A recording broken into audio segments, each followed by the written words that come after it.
Winter Whispers. In the heart of winter, beneath the cloak of night, the world holds its breath, frozen and silent. But in the small, isolated town of Halloridge, nestled between snow-capped mountains and dark, dense forests, the silence is different. It whispers. My name is Tony, and I was drawn to Halloridge by stories of the unexplained and the allure of its untouched beauty. What I found, however, was a mystery wrapped in fear, a chilling secret that the snow seemed eager to keep. It started on my first night in town. The air was crisp, and the moon hung low, a sliver of silver against the dark canvas of the night sky. I decided to explore, my footsteps muffled by the thick blanket of snow. That's when I heard it for the first time, the whispers. Soft, barely audible, like the wind speaking secrets meant only for the night. I spun around, expecting to find someone behind me, but there was only the empty street, the glow of the street lamps casting long shadows across the snow. I tried to dismiss it as my imagination, the product of the eerie stillness that envelops a town deep in slumber. But the whispers followed me, growing louder, more insistent, as if urging me to listen, to understand. Sleep eluded me that night, my mind racing with questions and a deep-seated unease that I couldn't shake. The following day, I ventured into the town, seeking answers. The locals were friendly, but guarded, their smiles never quite reaching their eyes. When I mentioned the whispers, their warmth evaporated, replaced by a cold, distant politeness. The mountain winds, they'd say, or the trees settling, offering rational explanations that felt hollow, rehearsed. All except for one, an elderly man named Edgar, who regarded me with a mix of curiosity and pity. Those who hear the whispers, he said, his voice low, are chosen. But whether it's a blessing or a curse, that's for you to find out. His cryptic warning only deepened the mystery, pulling me further into the enigma that shrouded Halloridge.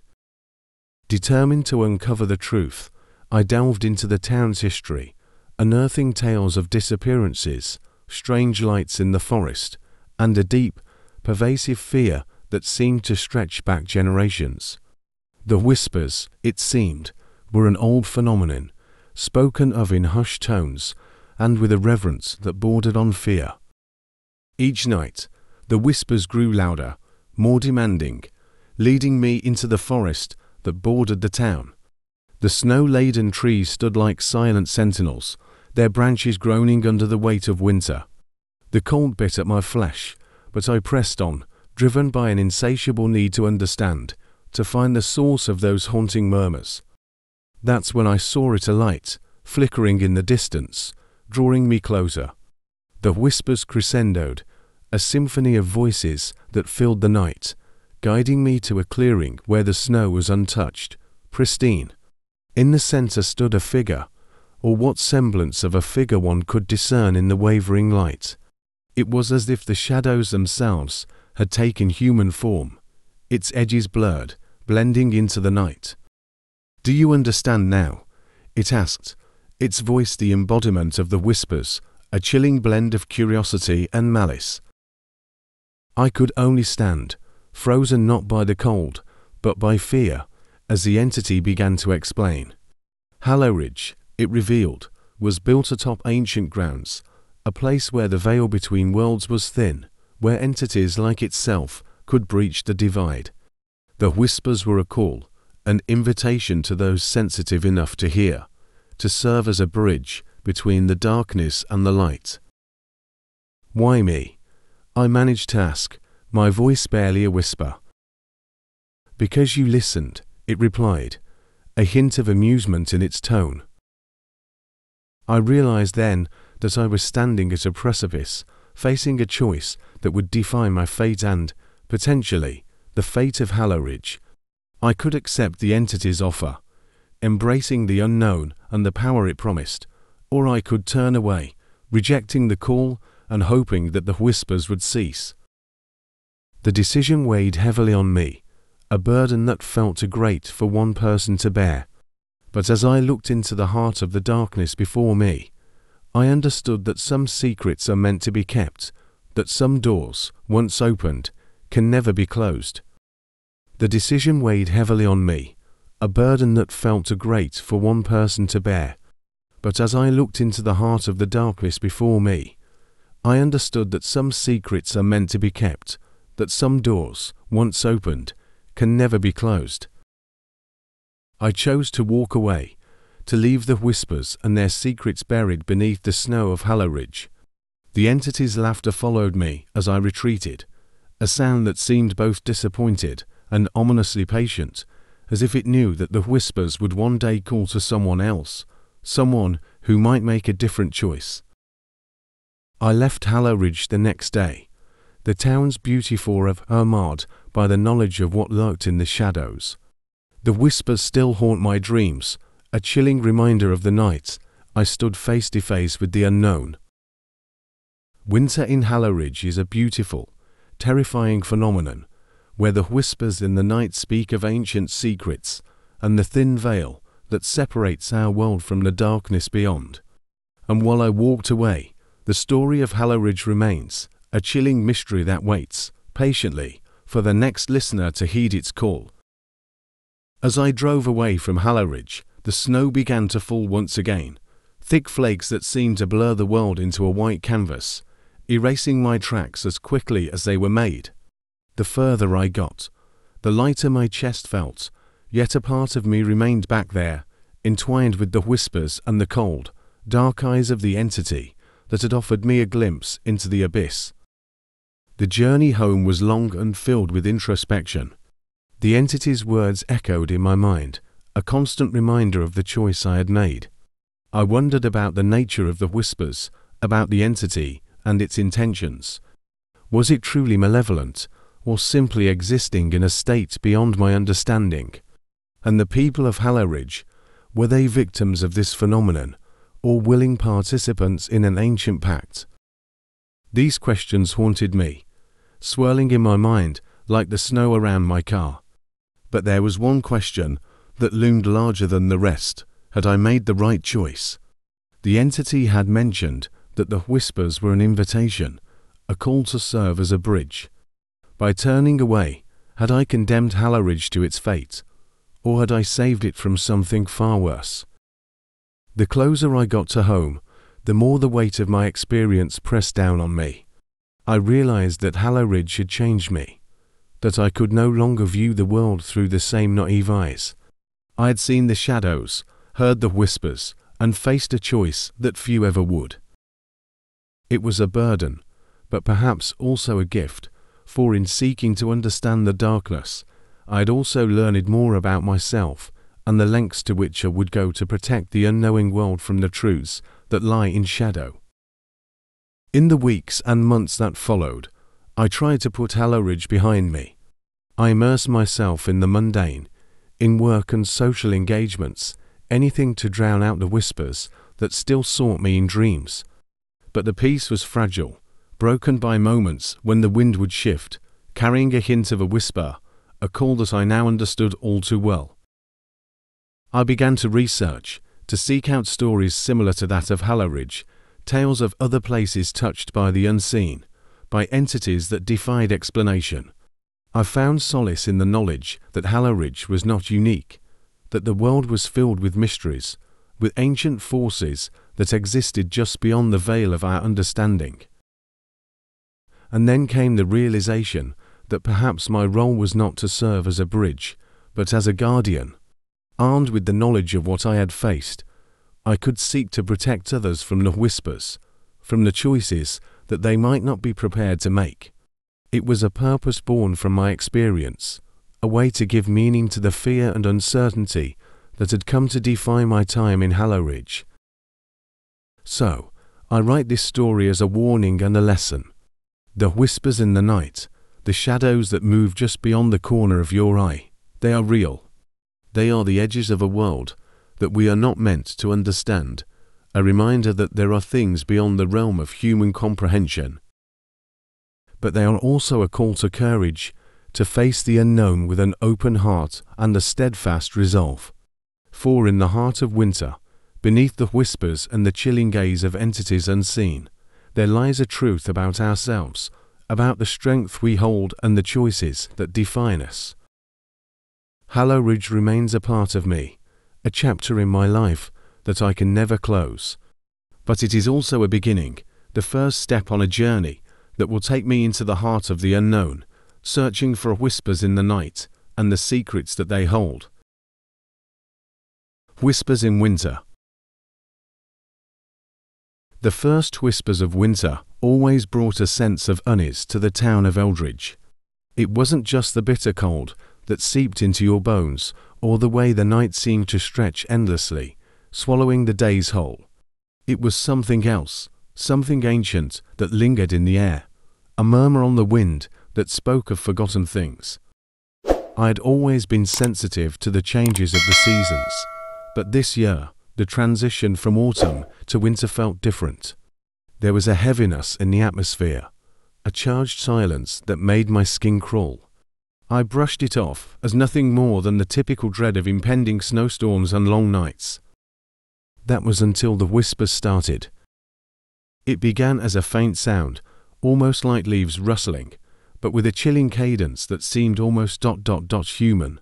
I heard it first on a walk home from the local diner, a shortcut through the woods that I had taken countless times.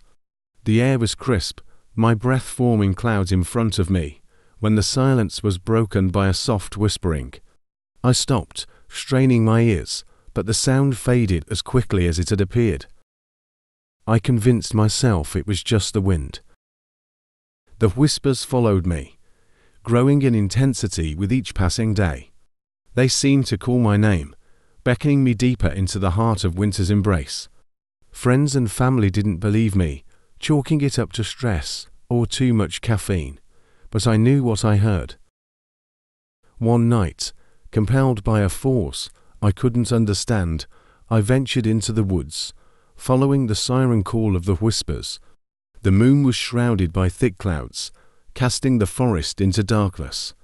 The only light came from my flashlight, a narrow beam that seemed to be swallowed by the blackness around me.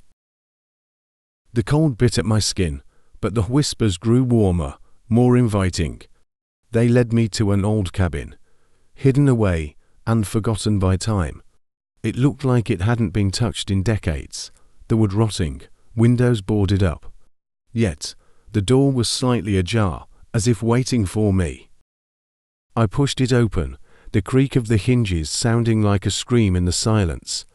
Inside, the air was musty, heavy with the scent of decay. My flashlight flickered, casting eerie shadows on the walls, and then I saw it. In the center of the room, surrounded by candles that should have burned out years ago, was a book. Its cover was worn, the pages yellowed with age. As I approached, the whispers crescendoed into a voice, clear and unmistakable. "Read," it commanded. My hands trembled as I opened the book to the first page. The writing was in a language I didn't recognize, yet I found myself reading aloud, the words twisting my tongue into unfamiliar shapes. With each word spoken, the temperature dropped, breath turning to frost in front of me. Shadows danced along the walls, forming shapes that were almost human.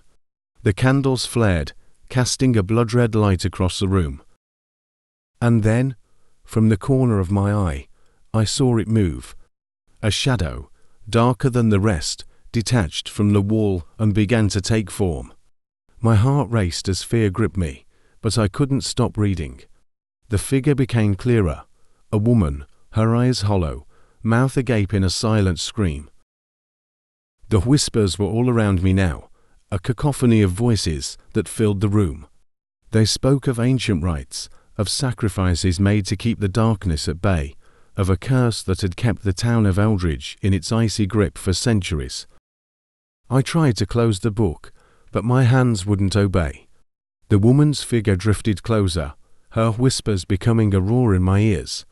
She spoke of a debt owed, of a balance that had been disrupted, and in her eyes, I saw my fate. With a final burst of will, I slammed the book shut. The candles snuffed out, plunging the room into darkness. The temperature returned to normal, the oppressive atmosphere lifting. I was alone, the whispers gone. I fled the cabin, the night air never having felt so sweet. Behind me, the darkness seemed to loom, watching, waiting.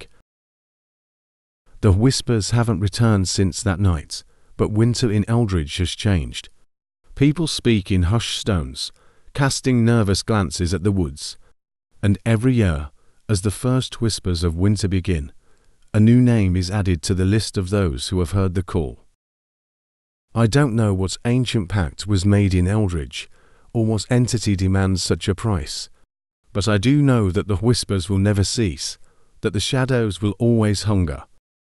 And as the first snow begins to fall, blanketing the town in silence, I can't help but wonder whose turn it will be to listen to the winter whispers. I thought I had escaped the grip of those whispers, that by fleeing the cabin I had left the darkness behind. But as the seasons cycled back to winter, a sense of dread settled over me, deeper and more paralyzing than before. Eldridge, under its blanket of snow, seemed to hold its breath, waiting for something inevitable and terrifying. The whispers began again on the first night of winter, but they were no longer confined to the shadows of the forest. They followed me into my home, slithering through the cracks under doors and windows, seeping into my sanctuary. I heard them in the silence between heartbeats, a constant reminder that I had disturbed something that should have remained hidden. Sleep eluded me, chased away by nightmares that felt real. In them, I was back in the cabin, the book open before me, its pages fluttering as if caught in a storm.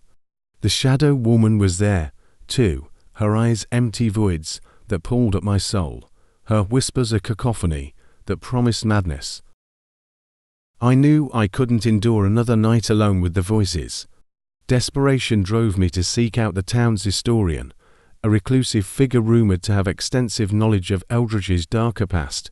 Mrs. Whitaker lived on the outskirts of town, her home a repository of books and artifacts that chronicled the history of the area. She listened to my story with an unsettling intensity, her eyes never leaving mine. When I finished, she leaned back in her chair, her hands clasped tightly together. "You've awakened her," she said, her voice barely above a whisper. The keeper of the forest, guardian of the threshold between worlds. The book was her anchor, a way to keep her bound. By reading from it, you've given her a taste of freedom. Panic clawed at my chest. How do I stop her? Mrs. Whitaker shook her head slowly. I don't know if you can. But there might be a way to appease her, to convince her to remain in the shadows. She led me to her study, where she pulled an ancient tome from a shelf. Its cover was etched with symbols that made my skin crawl. She flipped through the pages until she found what she was looking for, then handed me a list of items. "These are for a ritual, one that might appease the keeper. It's dangerous, and I can't guarantee it will work, but it's the only chance you have." Armed with a glimmer of hope, I gathered the items, herbs that grew only under the light of a new moon, stones from the bed of a frozen stream, and a candle made from the wax of 100 bees. Each object seemed to thrum with an energy I couldn't explain. On the night of the next full moon, I returned to the clearing where the cabin once stood. It was gone now, as if it had never existed, consumed by the forest that had kept its secret for so long. I arranged the items in a circle, my hands trembling as I recited the words Mrs. Whitaker had given me. The air grew colder, the edges of my vision darkening as if night was closing in on me. And then she was there, the keeper, her form blurred as if seen through a veil of tears. Her eyes locked onto mine, and I felt the weight of her gaze like a physical force. "Why should I let you go?" Her voice was the rustle of leaves, the crack of ice, the whisper of snowfall. "Because I didn't understand," I replied, my voice steady despite the fear that knotted my stomach. "I didn't know the harm I was causing. I'll do anything to make it right." She studied me for what felt like an eternity, then nodded once. The pressure lifted, the darkness receding as if pulled back by invisible hands. "You will carry the memory of this," she said, her voice fading. "Let it be a warning." With that, she was gone. The night returned to normal, the only sound my ragged breathing and the distant call of an owl. I left the clearing feeling lighter, the whispers silent for the first time since they began. I knew I was lucky to have escaped with my life, that others had not been so fortunate. Eldridge remains a town touched by the supernatural, a place where the veil between worlds is thin. But the whispers have quieted. The shadow woman no longer haunts my dreams. I've learned to respect the power of the unseen, the ancient forces that govern places like the forest around Eldridge. And as winter wraps its cold arms around the tower each year, I remember the keeper and the price of curiosity. But most of all, I remember the whispers, a warning of the darkness that lies in wait, eager to be awakened.